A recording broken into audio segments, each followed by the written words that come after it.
Sara Duterte for President 2028. Si Lacson, we will go where the maleta leads us. Fire Lacson, walang kwentang kurado. Lacson, tamad ka. Nagbobobohan sa simpleng pahayag at sumasagot na depensa sa sarili niyang interes lang. Lacson, 2028, makukulong ka din. Ayun, no?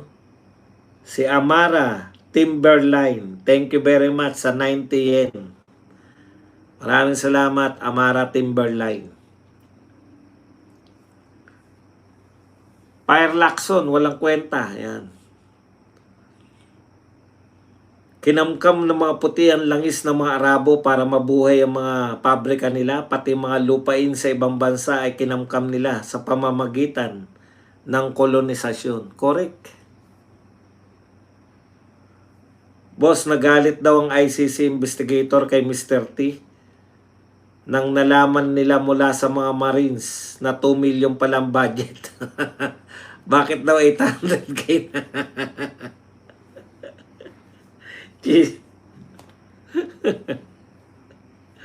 Chismis naman to sa extra.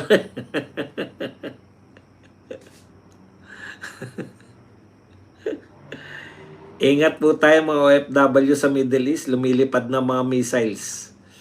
Grabe, walang kaabog-abog, no? Hindi ko, yan lang po ang, wala akong ka-idea kung bakit tinira nilang Iran ngayon. Kaya nga sabik na akong i-search yan. Ang mga witnesses ni Lacson pwedeng magmas, pero pag ibang witness, hindi pwedeng magmas. Yun na nga eh. Witness ni Lacson nakamas. Witness ni Trillanes, sila Bicoy.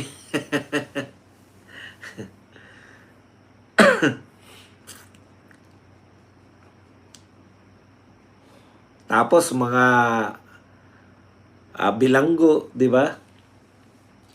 Sa amin nung sa Taguig, pag may na-raid na source ng shabu, paglipas ng ilang araw, sigurado may patay na. Kagrupo ng kalaban nilang source ng shabu. Akala nila sila nagchuchu. Di ba? Ayun pa, yung pang-anggulo na yun. Sino po ang ano nun? Yung ganyang anggulo. Na yung labanan po ng mga gang. Wala bang ginawa yung mga gang habang nag-ano? Sa tingin ninyo? Hindi ba nagtirahan yung mga yan? Yan, tama yun. Yung mga nagchuchuan. Boss, chinuchu tayo nung gang dyan sa kabila. Oh. Tirahin natin. Hindi ba sa tingin nyo? Yung wag tularan. Di ba may mga ganun? Wag tularan. Ako ay isang pusher, wag tularan. Sa tingin nyo, pulis lahat yun? Sipag naman. Ang sipag naman ng mga pulis. Ako ba naririnig nyo? Wala akong mikropono eh. Boss Buds, na St. Luke's na naman daw si BBM. Wag natin patulan yan. At kahit daw Sabado, nagtatrabaho, sabi ni Auntie Clara. Ang sipag eh. Pwede ba bawasan nyo kaya kasipagan nyo? Baka tumino Pilipinas.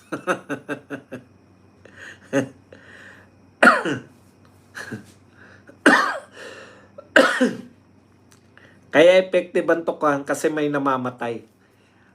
Precisely, di ba? Tayo, syempre, hindi natin sasabihin. Pero, alam po ng mga tao eh, na yung mga natutumba, mga pusher, mga tulak. Bihira po yung sinasabi nila sa bilyan na nadamay. Bihira po yun. Boss Buds, na St. Luke yan. Kaya effective. Sino kaya na ospital? Matutupad na naman sana si Santa Clara. Ako talaga matutuwa ako. Wala na yung mga peke-pekean tayo. Pag may namatay na talagang bunyi tayo, bunyi. Ngayon pa lang sabihin na namin, mabuti nga sa inyo.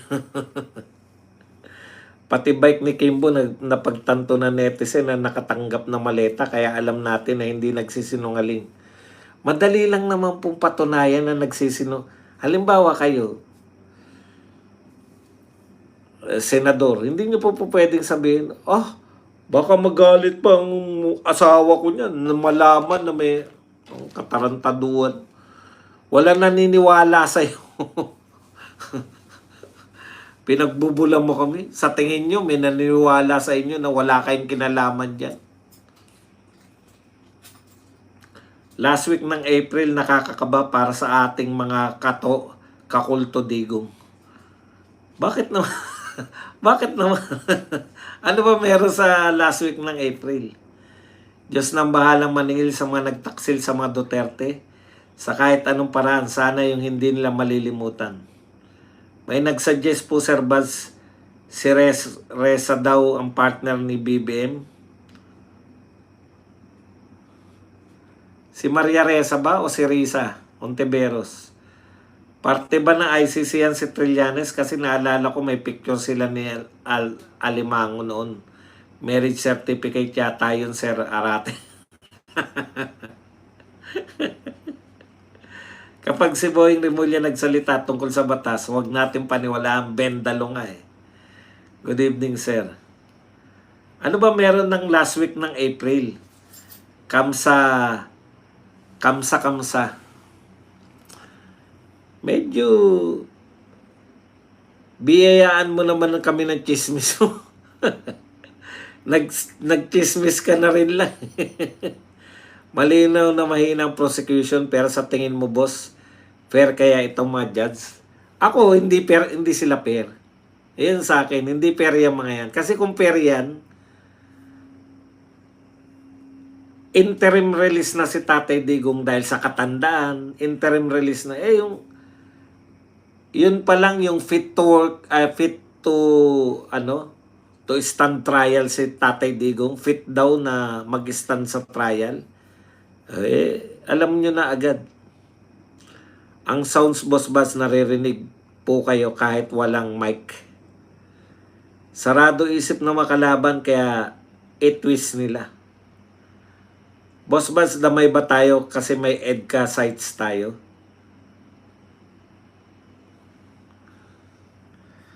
Alam nyo po, sa totoo lang, April Fools pala.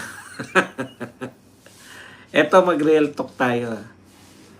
Mahirap tayong bansa. Hindi po tayo. Alam nyo, yung mga babanat sa atin na mayayaman na bansa, yung titirahin tayo, ganun. Sakit lang ulo lang po tayo eh. Kawawa. Ano tingin sa atin ng mundo? Kawawa naman. Wala namang ginagawa. Madadaldal lang yung mga yan. Real talk po. Hindi tayo threat kahit kaninong bansa. Alam nyo kung ano lang tayo? Para tayong kati sa likod. Halimbawa, China lang naman yung medyo ka-iritahan natin. Para tayong kati sa likod lang ng China na hindi makamot. Hindi nila tayo pwedeng patulan kasi napakahina naman nating bansa. Lalabas sila na bully. No? Tapos, ang kukulit nating kausap, alam mo,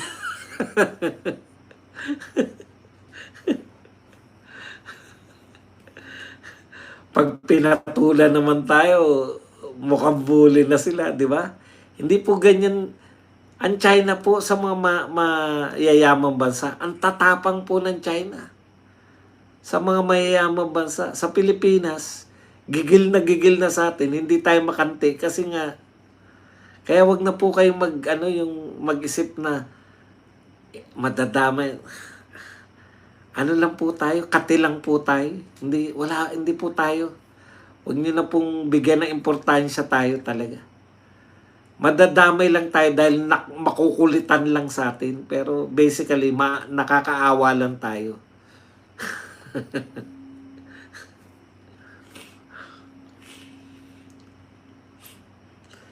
Sunod-sunod na ginahasa ngayong araw o linggo-linggo.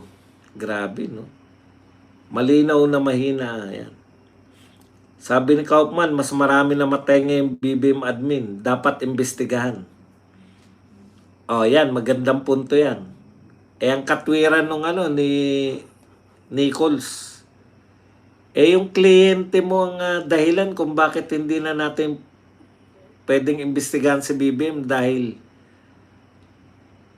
kumalas na eh. Yung pala kumalas na pala ang Pilipinas eh. Bakit nyo pa ngayon? Ay, meron ako nakalimutan. Ito po maganda yung sinabi ni Justice Tiam. Teka, balik ko lang. Hindi ko na-discuss eh. Ito pala ang gusto kong, sabi ko, parang may di-discuss ako. Yan yung mahirap pagka wala sa forma yung yung mga kodigo ko. Ito po yung sinabi ni Justice Tiam. Yun lang. Nagloko na yung aking kodigo. Ang sinasabi niya, political po ang kung bakit nililitis po si Tatay Digong, politika po. Hindi po talaga, maraming pinagtataka siyempre, dating justice ng Supreme Court to, kaya may bigat po ang mga sinasabi nito. Basahin lang natin ng konti. Ayan.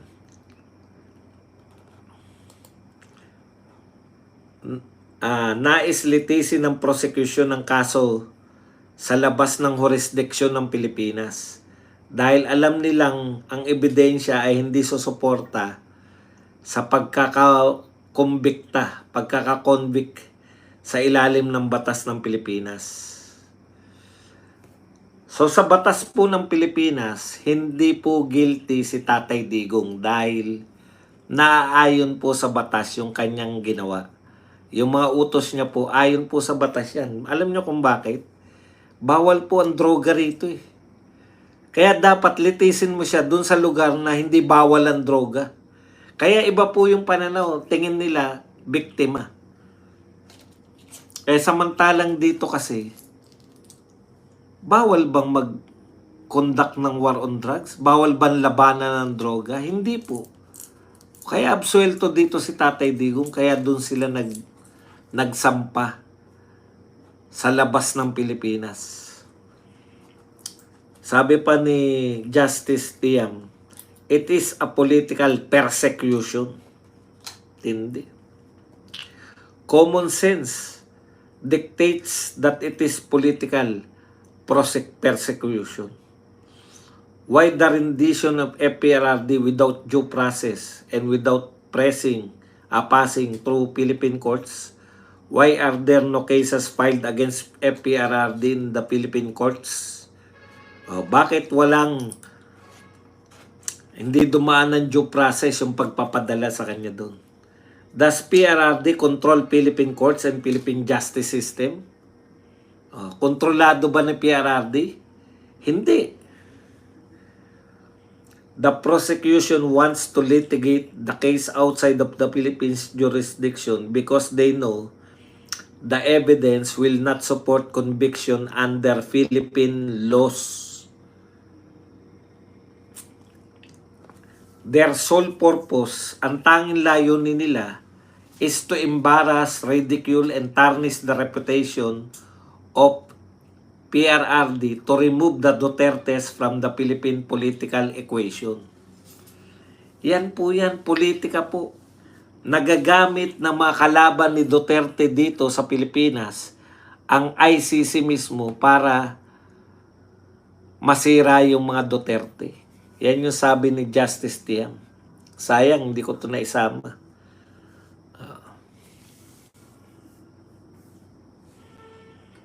Eto pa malupit.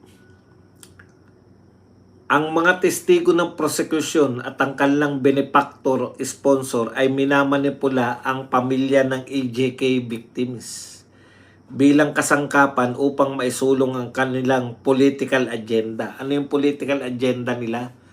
Mabura na sa political equation ng Pilipinas ang mga Duterte. Yan lang naman po talaga eh. Real talk to si Justice Tiam. Dito sa Pilipinas, hindi po makukonvict si Tatay Digong kaya doon sila sa ICC. Doon po sa mga lugar na ang mga adik ay pinoprotektahan.